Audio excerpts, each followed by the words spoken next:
Prison Break was one of the most exciting crime dramas of the 2000s, and the upcoming reboot must return to its roots. The story centers on structural engineer Michael Wentworth Miller, who breaks into a prison that he designed to break his innocent brother, Lincoln Dominic Purcell, out. The characters in Prison Break ranged from the wrongfully accused to the disturbing and dangerous, and while the show began to lose focus over time, the acting and fan favorites often saved it. Prison Break's 4 seasons, reboot, and movie took the show from gritty drama to sci-fi at times. The first season of Prison Break is tense, claustrophobic, and tragic. When the escape succeeds in the Season 1 finale, this leads the show into a manhunt that consumes most of Season 2. The first 2 seasons were excellent, with some shocking and brutal moments in Season 3, but Prison Break's quality declined by Season 4, which had far less violence.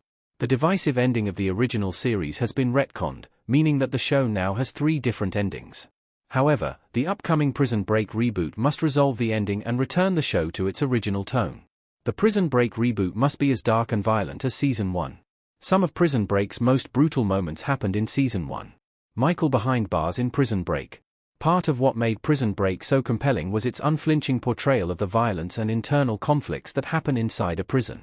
Michael has to contend with the sadistic guards and several allegiances and fights between the inmates, all while carrying out his escape plan.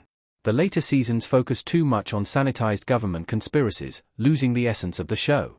The Prison Break reboot must fix the original show's problems, and one of these is the drastic genre change.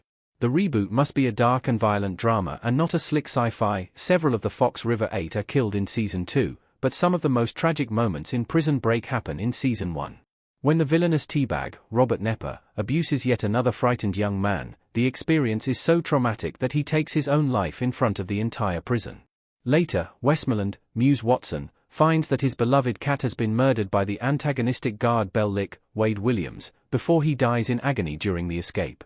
Even Michael is not immune to torture in Prison Break Season 1, with the mafia boss John Abruzzi, Peter Stormare, cutting 2 of his toes off. Prison Break became too cartoonish as the show went on. The Prison Break reboot must simplify its story to succeed. Many of the villains in Prison Break are larger-than-life characters, with both Bellick and Teabag often stealing the show whenever they appear on screen. That said, these antagonists are somewhat realistic, while the ones in Seasons 3 and 4 have more in common with Bond villains than characters in a gritty crime series. Pitting Michael and his team against the government and its Scylla database took away some of the character-driven aspects of the show, and this failure is one of the harsh realities of rewatching Prison Break.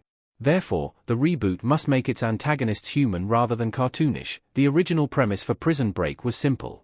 Each episode shows Michael working on his escape plan, using his tattoos as a guide for each step.